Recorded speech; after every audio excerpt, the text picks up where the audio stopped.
Punta kami sa ano, maghahanap kami ng Clearance street ang nakalagay doon.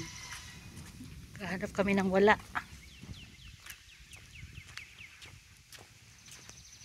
Ito nga hanapin namin, street sale daw, 81 and 83 Clearbrook Circle from 8 to 12. It is now 10 a.m. Let's go kung nasaan man ito. Kasama ka ng aking sister. Maghahanap kami ng nawawalang street. Kung nasaan man sila. May pasok si Mimay. Siguro, hindi ko lang alam.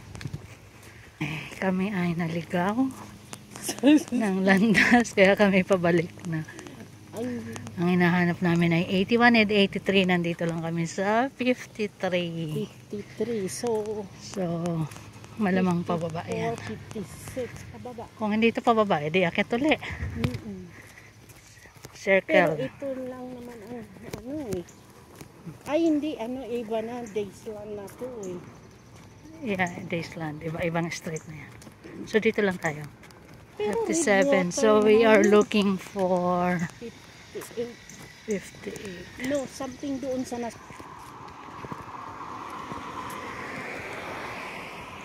Daming halaman niya. Ganda ng kanyang cute mga na ito. Ito guys, ang likod ng bahay namin. This one. Yung likod niyan ay ang aming ano.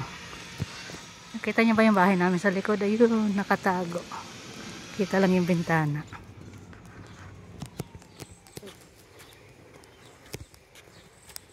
Oh, bara. ay Ang puno. Ang poste niya puro na ano. puro na dahon. Ay, ito Huh? Yan na ba yan? Sell.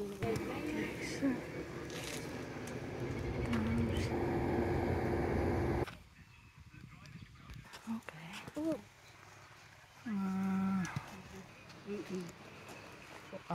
Tapos may cushion. Ano to? Compressor ba to? Kaya nga. Ito Compressor siya. Pero nakabili na ako 400 sa Pilipinas na ganito. Pala magkatabi.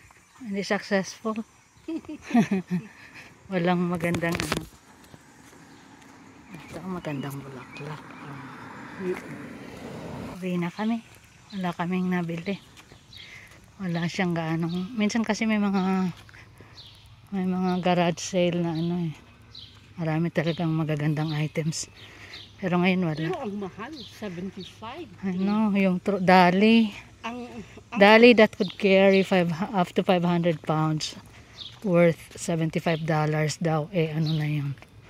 Second hand na. So, it's not worth buying.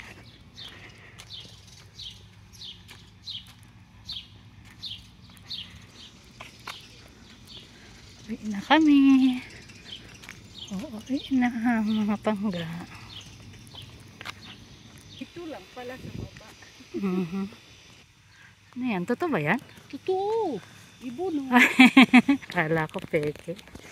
Ibon man may layang lumitaw. Naubos si lola mo. Grabe ang ano. Bala ka.